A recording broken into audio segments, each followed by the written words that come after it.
a variety of stakeholders across the state. So everything from single family homes to tribes, schools, nonprofits, for-profit commercial businesses, municipalities, really anybody that's trying to implement energy saving measures and cost saving measures like solar, electrification, energy efficiency, fleet transformation. We have a variety of different programs, and today it's going to focus on solar primarily. But if there's any questions in the Q&A, we can talk about some of our other programs. And really, the impact of all of our work is to help tackle energy insecurity, create high quality jobs in the energy sector, and really just help people experience, again, the cost savings and the economic benefits that are associated with these technologies. You could hit the next slide, Dawson. So just a little bit more background on NCEF's origin story. So we were created basically to be the independent nonprofit green bank for the state of Nevada. So the green bank is an institutional model that has gained a lot of traction over the last decade or so across the country. About a decade ago, you first started seeing these green banks, generally in New York or on Washington, D.C. or, Michigan, for example. But over the last few years, we really saw an explosion in the number of green banks across the country, partially because of federal funding opportunities that have, prioritized green banks. And really what a green bank does is combine different types of funding sources, whether they're, public, like federal funding sources or private capital or philanthropic capital, and use those funds to provide, financing and technical assistance that fill gaps to enable the deployment of these technologies in different communities or segments of the market. You can go to the next slide, Dawson. So NCEF was awarded $156 million under EPA's Solar for All program. Hence the title of this webinar, 156 million reasons to be excited about this type of work. Solar for All it's a $7 billion program overall. And basically every state and US territory got an allocation of this. And we're using the funds to stand up programs that benefit low-income households across the state and enable them to access solar. So that includes single-family homes, that includes multifamily affordable housing properties, and that includes larger community solar projects as well. Obviously, today we're going to focus on the affordable housing part of that. And there's some other goals that we have under Solar for All, including some workforce development efforts, transforming markets. There's some policy related topics that Dawson will talk about later. But really the goal is to use most of this award to benefit households across the state. You can go to the next slide, Dawson. Just a little bit of background on the timeline. This has been something that's been in the works for almost 2 years at this point. We first applied back in October 2024. 2023. And then we're awarded in April of 2024. Through May and October of last year, we went through, the negotiation process with EPA. Over time, we've launched various Solar for All councils, including an affordable housing council, to help us really polish the design of this program so that it can work for affordable housing developers and owners. Back in December, we launched an application portal for these types of projects to receive financing and technical assistance from us. We also have a voucher program that's launched that Dawson will talk about soon. The last point I'll make on this slide is everything that we're talking about today is primarily focused on buildings that want to directly own the solar asset. We are planning to launch a third-party ownership model in a few months, and we can get into that more in the Q&A if folks are interested in that, if they want to do like a lease or a PPA option instead of directly owning the solar. But again, everything that we're talking about today is really focused on direct ownership. And you can hit the next slide, Dawson. So this is just an overview of all the different types of support and the key elements of this program to think about. This is open to both existing buildings and new construction that want to put solar. Key point is they have to be eligible for net metering. And there's a sort of a list of predefined affordable housing property types that are eligible for this. Rooftop solar is eligible, carport as well is eligible, could even be a ground mount solar potentially, as long as it's located on the affordable housing property. We provide a lot of technical assistance on the front end of the application. So if folks need help understanding how tax credits play into the picture, how you navigate, accessing tax credits as a tax exempt entity, there are options for that. We also help people understand sort of the economic benefits that the system is anticipated to deliver to the affordable housing property. We're also developing a network of vetted contractors, making sure that they comply with state statute and have all of their licenses and insurances in place, and have a good track record of doing this work. Getting to the financial assistance, we provide a combination of types of financing and financial assistance that cover the full project cost. Ishan is going to get into more detail on that, but it spans a rebate/forgivable loan, which is basically a grant equivalent, as well as a tax credit bridge loan and a project loan. Really, the key point of this program, and the last point I'll mention and then hand it over to Ishan, is that every household participating in Solar for All has to experience at least 20% savings. That's a requirement by EPA. And so by participating in this program, we're doing a lot of checks to make sure that the affordable housing owner is actually, doing some benefit transfer to the actual households that live in that property. And there's a few different ways to do that: indirect or direct transfer, in line with HUD guidance. But I'll let Ishan get more into that. And I think that's my cue to actually hand it off to Ishan to get more into detail on the finance and capital stack. Okay. Next slide. Thank you, Rossen. Hi, I'm Ishan. I'm a manager of investments at NCEF, and I've been here for about 6 months. Before NCEF, I was a management consultant, and before that I was a data scientist. So really excited to be here in Vegas and help run this program. So on this slide, we want to say that NCEF we are willing to finance the entire project cost, including enabling upgrades.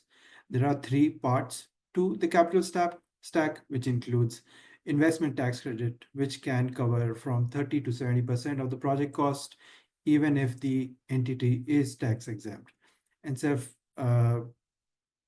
provides a 24-month bridge loan at 1% interest rate, and we also provide technical assistance to applicants to maximize tax credit. So we've helped applicants get from 30 to 70% or 60% or 70%, depending on where you are.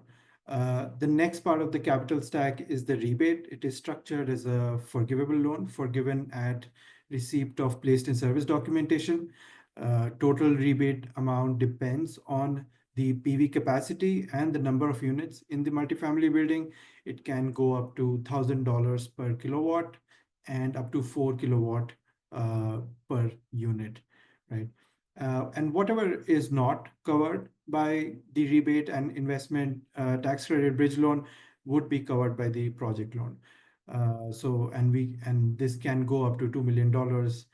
The typical length of a project loan is 12 years, with interest rates varying between 3 to 8%. On the right hand side, we have an illustrative example of a typical 200 kilowatt solar PV installation in a 50-unit multifamily affordable housing property, which costs about $660,000. The ITC would, let's say, if this is based out of Vegas, the ITC would cover 40% of the capital stack. The rebate would typically cover 30%, and whatever remains, which is about 30%, would be covered by the project loan. Next slide.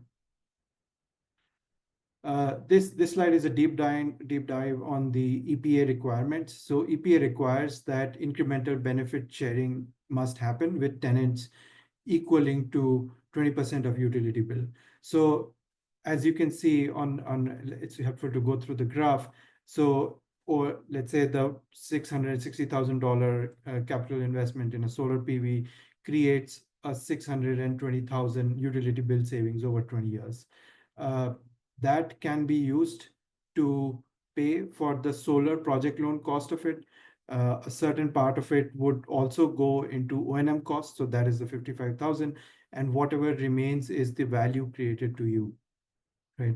Looking in terms of net present value, that would be about $170,000, and you would have to share 20% equivalent of benefits with the tenants. And that brings down the total net present value to $105,000, right? And these benefits can be direct through a credit on utility or rent bill, or indirect through services. And our guidance allows options for indirect benefit sharing in addition to direct benefit sharing. That does not count as an annual income addition for HUD assisted tenants, right? If there are more questions on this, please feel free to yeah, ask questions in the end. Yeah, we can go to the next slide. So this is a slide on investment tax credits, on basically how to get from 30% to 60 or 70%.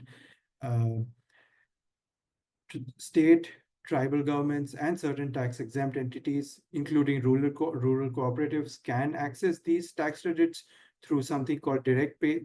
You would have to register on IRS to be able to get that. But what happens is at the end of 12 or 18 months, you get a check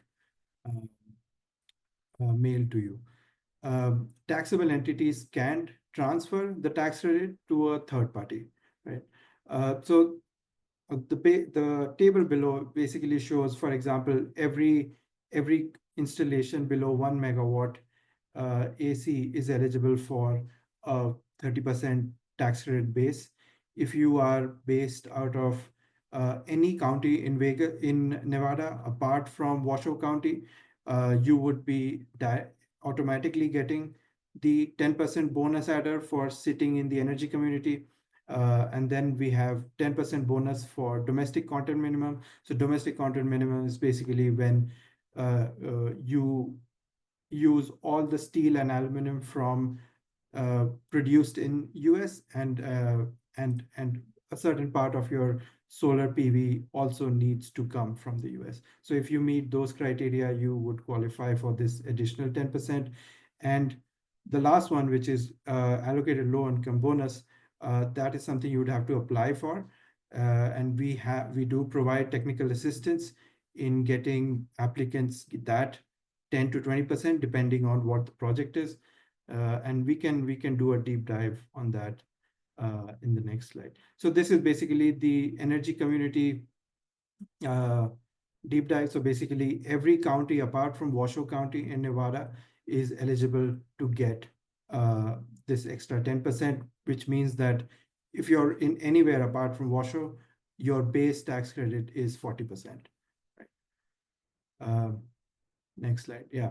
Can we? Yeah. So this one, this is basically a deep dive on the category in the low income bonus credit.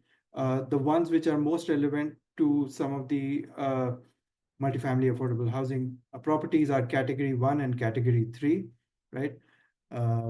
We have helped candidates, applicants apply for this at the link mentioned here. And the category 3 requires a bit more work, but we do have templates and so on. So please reach out to us if you are if this is a good fit. Yeah, I think this is. Can we press next slide? Yeah. So and let's get the whole slide out, right? So in addition to Solar for All, through which we'll be financing 100% of the solar PVs, there are other tax credits or tax benefits we want applicants to make sure that they are getting and applying for. So that includes 179D for energy efficiency, 145L for, again, energy efficiency, 30C for EV chargers, and there are a couple of rebates coming online at the end of this year, which such as the home electrification and appliance rebates and home efficiency rebates. So coupled with these other tax credits, there's a really good economic incentive to electrify and transition from traditional sources to cleaner energy. I think there's one more point on, I think NV Energy may also have a new incentive program, and that also serves as a good complement. Okay, we can go to the next slide. So this is what a journey looks like end to end. The journey at least it takes 6 weeks and typically begins by working with NCEF to understand benefits of solar. So the first step is you would come to us and we would show this is what the economics of a solar project in your building would look like. Um, then you would get two contractor quotes for the solar installation. You would then apply to through NCEF's portal, and then we would underwrite the loan, which takes about 4 weeks. And then we have a financial close or the loan approval process, I think. And then the vetted contractor, this is the second last step. So when the vetted contractor installs the PVs, and the last step is we have project implementation and operation, which includes loan servicing, data collection, and so on. I think there's one more slide before this. Yeah, so this is where you can apply, which is basically nevadasef.org/solar4all. You would have to scroll down a bit, and you can find the relevant program guidance on the left-hand side, right above the intake form, right? And you can also look at the intake form, get a preview of the intake form and the questions we ask in the link below the intake form. Yeah, I think that's it. Yeah, and one more thing, if you are looking for vetted contractors, the right-hand side, there is a thing called vetted contractor list. We have a couple of contractors who have been vetted, and if you already have contractors you are thinking of working with, we can also get them through the process and get them vetted.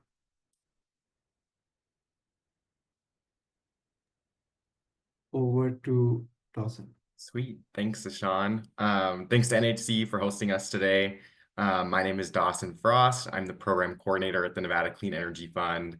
And I'm going to talk about some of our other programs to sort of help transform the market and assist you with installing solar. Just a little bit on my background, I sort of come from a policy and research background. I worked the 23 legislative session here in Nevada, and I've also done some research work at UNR. To jump into this, we have the Solar for All training voucher program. This program is really designed to help developers, along with some of the other groups we work with, to build capacity to install solar, because I know a lot of the stuff we've been talking about is complicated. Accessing tax credits can be difficult. Understanding the financial modeling associated with installing solar, doing maintenance on solar, building out that solar can all be tough and pretty complicated for folks. So this is designed to assist developers, also other groups NCEF works with, municipalities, tribes, nonprofits, schools, at building that internal capacity to advance solar projects on their own also. So how this works is it is a $15,000 per trainee reimbursement as people apply for trainings. This is available online under the same Solar for All tab where our multifamily affordable housing program guidance and intake form is.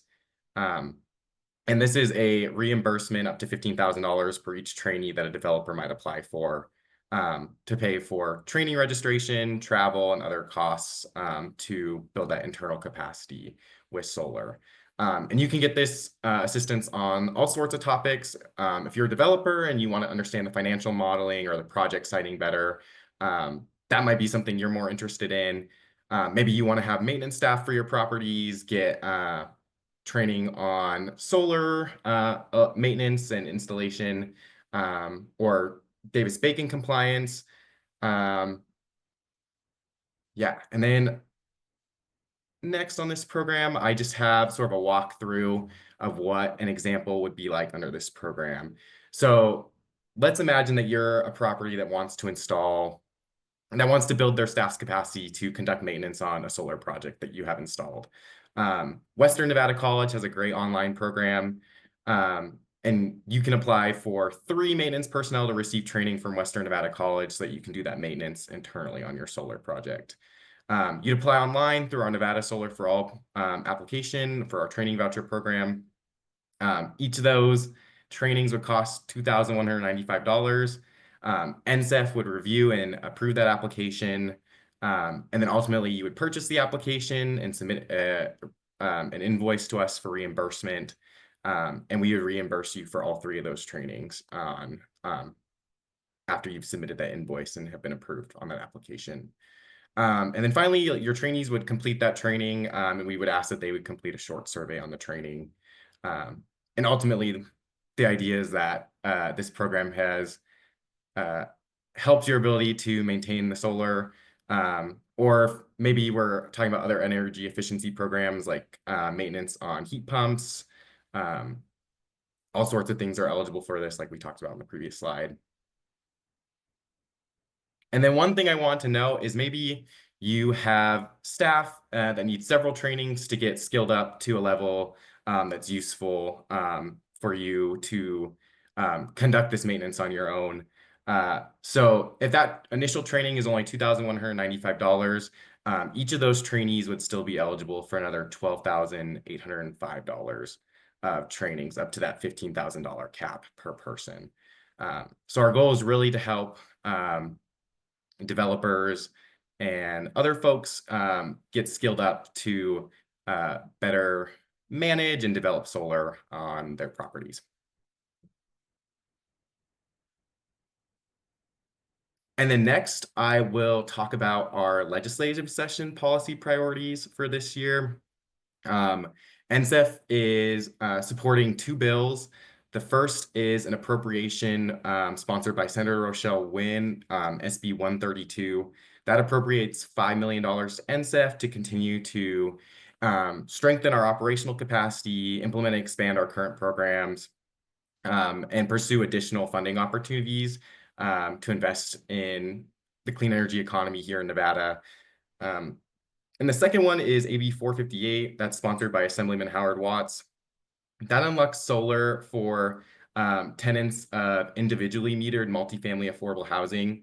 And it gives them the same opportunities that are already available to rooftop or single family homes that can install rooftop solar.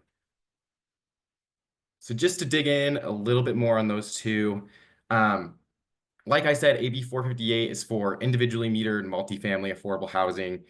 Currently, if an individually metered property wanted to install solar, they wouldn't be able, if they wanted to install solar to share the benefits with tenants, they wouldn't be able to do that because they'd be regulated as a public utility and under NRS. So this bill sort of addresses that quirk in NRS to ensure that multifamily individually metered properties have the same opportunities as single family households or even master metered properties. And just some key aspects on some benefits. We're really focusing on affordable housing with this bill because the incentives line up well between the benefits for tenants and for the affordable housing property owner.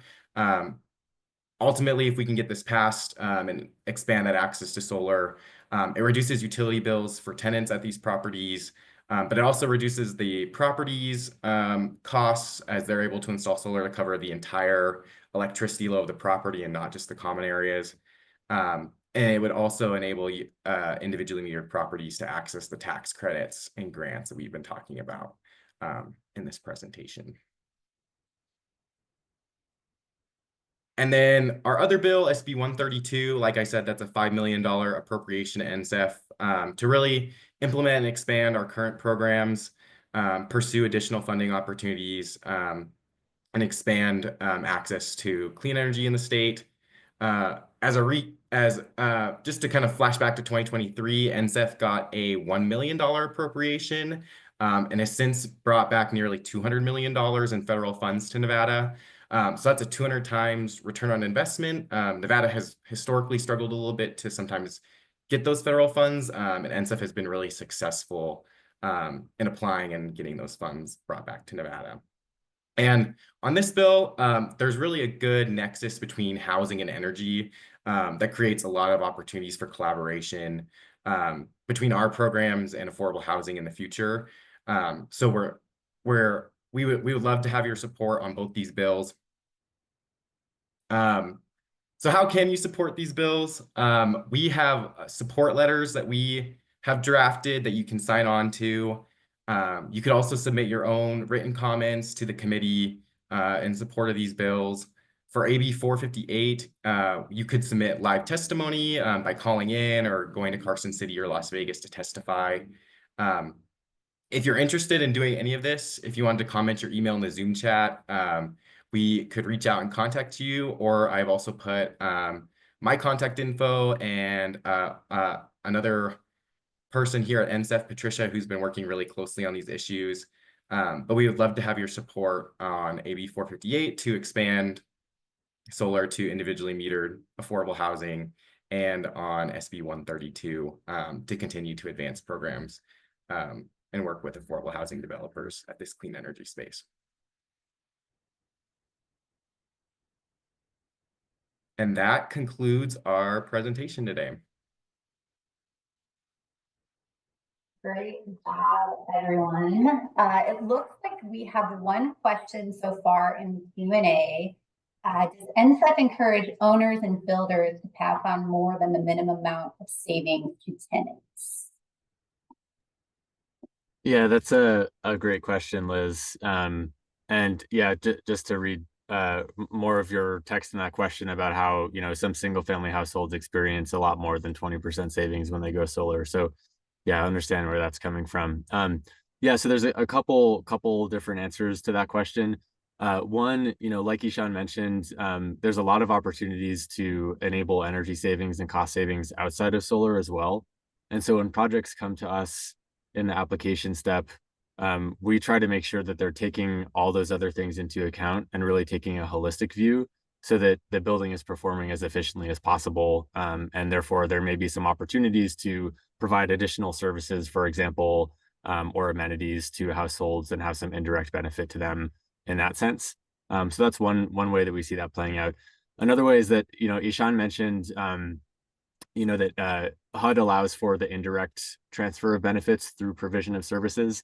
And I think what we're seeing in some of the early projects coming through our pipeline is that the value of those services being provided to tenants is actually, in terms of the operating line item expense in that property's budget, it is actually on a dollar value, fairly significant and, covering a lot more of that cost indirectly, right? So those indirect services can be a way that those households really benefit from it.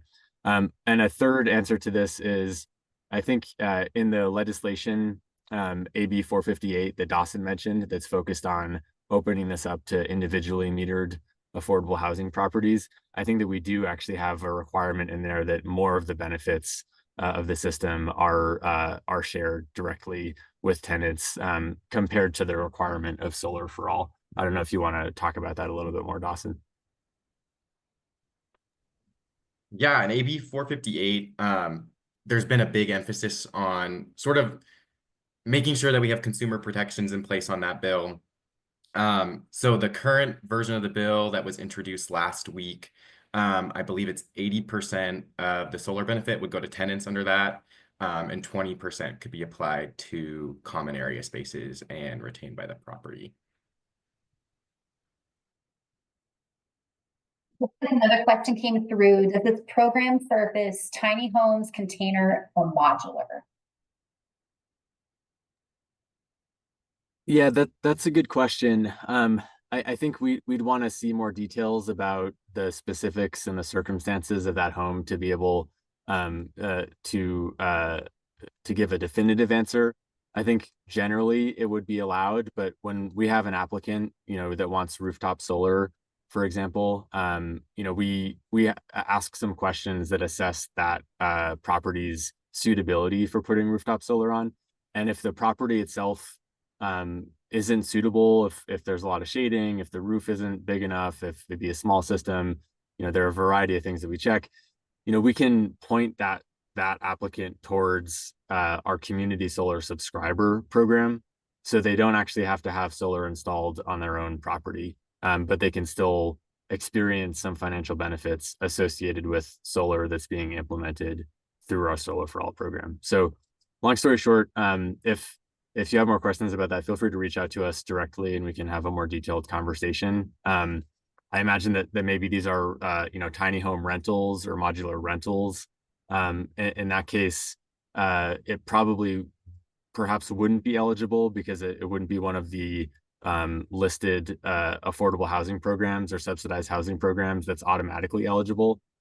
We do have some allowability for naturally occurring affordable housing, which perhaps this could fall into, but again, we need to see more details about those project circumstances. Looks like another question came through in the chat. What are qualifying project costs? And is it the solar panels only, or does it include other costs like retrofitting the roofs? Yeah, that's a good question. So do you want to take that, Ishan? Yeah, can we go to slide 6? And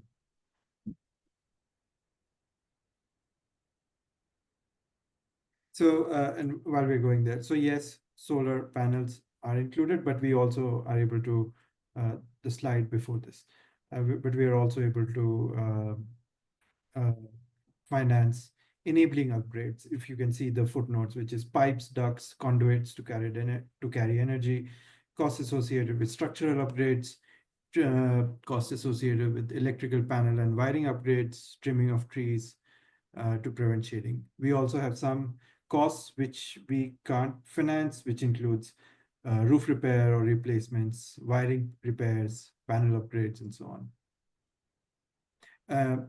You can find this list in the program guidance as well. Yeah, and the key criteria for us on the enabling upgrades is that we have to have documentation from the contractor that it's related to the solar, right? So if there has to be some like structural roof reinforcements to be able to accommodate solar, that would be an eligible cost. It could be covered by the financing, not the rebate. But we'd have to have, again, written documentation from the contractor that it's necessary. If there's just general roof repairs that aren't directly related to the solar, we wouldn't be able to use our Solar for All funds for that. 2 more questions. Is there anything that applicants should know about federal fund compliance? Do the projects need to comply with prevailing wages under Davis-Bacon or Build America, Buy America? Yeah, that's a great question. And this is something that we want to, talk about with applicants early on in the process so they kind of understand what they're signing up for. Generally, and again, these determinations are usually really fact-based and specific to the project itself and their other funding sources and whatnot. But generally, Davis-Bacon and prevailing wages are required for projects in the multifamily context under Solar for All. There could be some exemptions if it's a smaller project, if it's located on a tribe, but we can talk about those in more detail. But generally, Davis-Bacon is required for the solar component. Whether or not the rest of the building is subject to DBRA, that's a different discussion that we can also have in more detail for specific projects. And then Build America, Buy America, generally, privately owned multifamily affordable housing properties are exempt from Build America, Buy America. If there are cases where it's more of like a mixed use facility, then there could be some nuance there. So we'd want to have those discussions early on and try to come to a determination before the project is going out to get quotes from a contractor to inform the project cost. And then are there any options for applicants that don't want to own the system? Yeah, sure. I hinted at the third-party ownership option at the beginning of the presentation.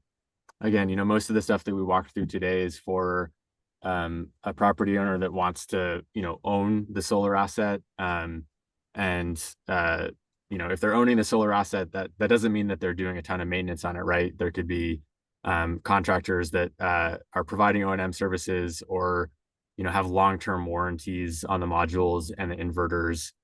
And we're typically only working with vetted contractors who can provide that. That being said, we understand that there could be some cases where property owners don't have the internal staff capacity to manage a system, or that if they're really limited in their capacity, it might make more sense to do this third-party ownership option. So in the third-party ownership model, a third party will actually pay the contractor for building out the system, right? And they'll actually own the asset. It'll be located on the property's roof, but a third party will own the asset. The property will pay typically a lease payment. It could also be structured as a PPA or a power purchase agreement. They'll pay that on a monthly basis to the third party owner. And that third party owner, since they own the system and they get paid if it's operating, they have an incentive to make sure that it continues to operate well, right? And so it sort of aligns incentives well. Under Solar for All, we're vetting third party providers and making sure that the project economics still make sense for the property owner. So there are some benefits to doing this, including like monetizing the tax credit, right? Because the third party owner would be the one that's monetizing the tax credit. As the owner yourself, you would not have to do that. You wouldn't have to, monetize it directly, or do a transferability transaction, or do elective pay if you're a tax exempt entity. So that could take some of the, complication out of it. That being said, I don't think that those tax credit monetization strategies are too complicated, and we can help people through those, but we understand that there might be a preference for someone else to do that. So we plan to launch the third-party ownership option probably sometime like mid to late summer in the next few months, and definitely sign up for our newsletter and listserv so that you can get alerted to that. Or if you want to talk about it more with us, Ishan and I would be happy to have a conversation. And if that ends up being your preference, we can circle back to you once the third-party ownership option is live. Looks like we have another question. Does the training reimbursement for the $15,000, is it only available if you have solar properties in your portfolio? Yeah, that's a great question. The answer is no. If you are just interested in solar and you don't have any solar already installed, you're also welcome to apply for the voucher to try and skill up a little bit and see if you're able to do that. You're also able to use it for things like energy efficiency with like heat pump upgrades, stuff like that. So it's pretty flexible. The goal is really just to help folks get the skills and background necessary to sort of start investigating these projects and maybe pursue one. So it's pretty wide open, and always happy to talk more about it if people have questions.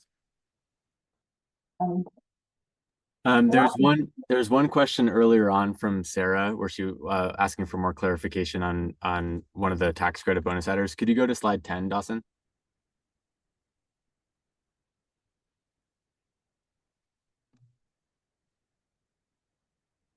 Yeah, that's the one. Thanks. So this is again the eligibility for the 10% bonus on top of the base 30% investment tax credit. So like Ishan was saying, every county in Nevada is eligible automatically for that 10% bonus, except for Washoe County. And it has nothing to do with the historical deployment of solar in Washoe County. The actual criteria are shown on the left on this slide.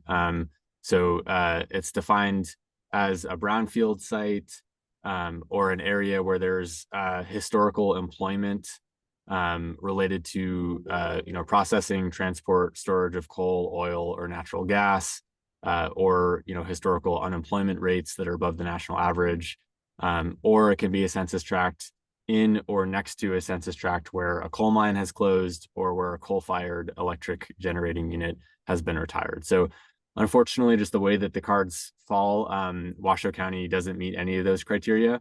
But the rest of Nevada does, and that's actually super unique. I think if you look at this map across the whole country, I don't think any other state in the lower 48 has this level of coverage for that automatic 10% bonus for the tax credit. We give one more minute for any other questions to come through. Do the three of you have any final thoughts or comments you'd like to share before we close out? I'll drop links in the chat for anyone who's interested to our 2 policy priorities and to our Solar for All landing page, if folks want to dig into that more. Wonderful. Well, great job to the three of you. We appreciate you guys are always a great partner for the coalition. Looks like someone raised their hand. If you want, we'll give you a couple seconds. You could throw your question in the chat. But in the meantime, we will be sharing this recording with all of you. I'll make sure to capture all of the links that Dawson is sharing. We'll connect you with Greg, Ashan, and Dawson as well. If you have questions, definitely reach out to him. We're very excited about the 156 million reasons and the Solar for All program. And stay tuned. Next month, we will be doing a lunch and learn on housing and economic development. So keep an eye out for that. And thank you all. Great session.